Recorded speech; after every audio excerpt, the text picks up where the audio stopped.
पुराने जमाने की बात है। औरतों के बाजार में बहुत सी लौंडियां फरोख्त हो रही थी। उनमें एक लौंडी ऐसी भी थी जिसे कोई खरीदने को तैयार नहीं था। उस लौंडी का मालिक बड़ा परेशान था। वो यहां वहां दौड़ता और आवाज लगाता, लौंडी ले लो, लौंडी ले लो, लेकिन उसकी कोशिशों के बावजूद भी उसे कोई खरीदार नहीं मिला। इत्तेफाक से वहां से एक फकीर का गुजर हो रहा था।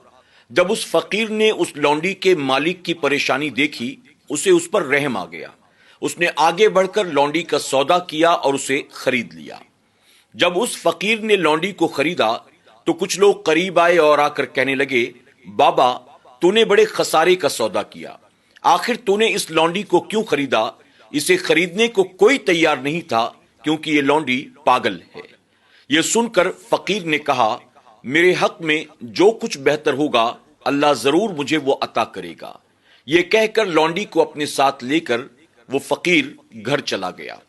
रात जब वो फकीर अपने कमरे में सो रहा था, काफी देर के बाद उसकी आंख खुली तो वो देखकर हैरान रह गया कि वो लौंडी जिसे दुनिया पागल कह रही थी, वो उस वक्त मुसल्ले पर बैठी अल्लाह की इबादत कर रही थी। फकीर अपने बिस्तर से उठा, मुसल्ले के करीब आया, आकर देखा लौंडी हालत सजदा में अल्लाह की बारगाह में यूं अर्ज कर रही है, ऐ अल्लाह, जो मोहब्बत तुझे मुझसे है, मैं उस मोहब्बत के वास्ते से तेरी बारगाह में सवाल करती हूं, मेरे सवाल को पूरा फरमा।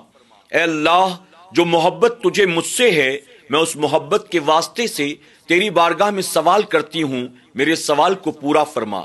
जब फकीर ने देखा कि लौंडी बार बार इन कलिमात की तकरार कर रही है तो फकीर ने लौंडी को टोका और कहा, ऐ अल्लाह की बंदी, यूं ना कह, यूं कह, ऐ अल्लाह, जो मोहब्बत मुझे तुझसे है, उस मोहब्बत के वास्ते में तेरी बारगाह में सवाल करती हूं, मेरे सवाल को पूरा फरमा। लौंडी कहती है, चुप करो, जब पूरी दुनिया मजे की मीठी नींद सोती है, मेरे रब ने मुझे मुसल्ले पर बिठाए रखा है, क्या ये अल्लाह की मोहब्बत नहीं है?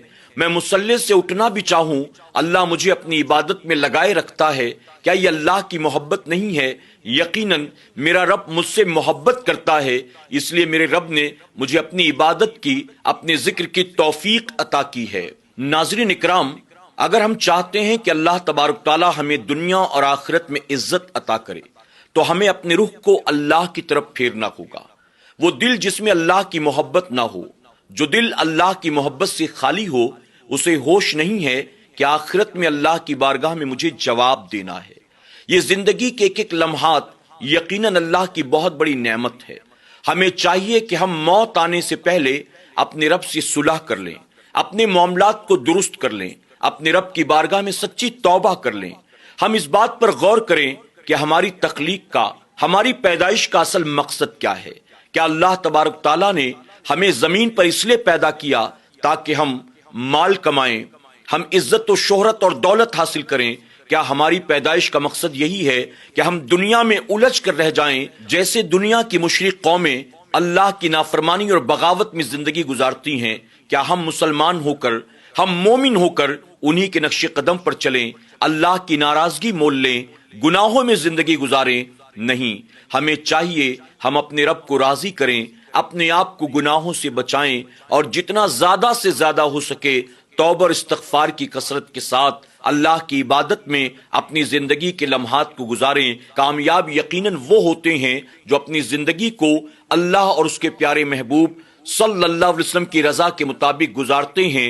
उनकी यकीनन दुनिया भी संवर जाती है और आखिरत भी संवर जाती है।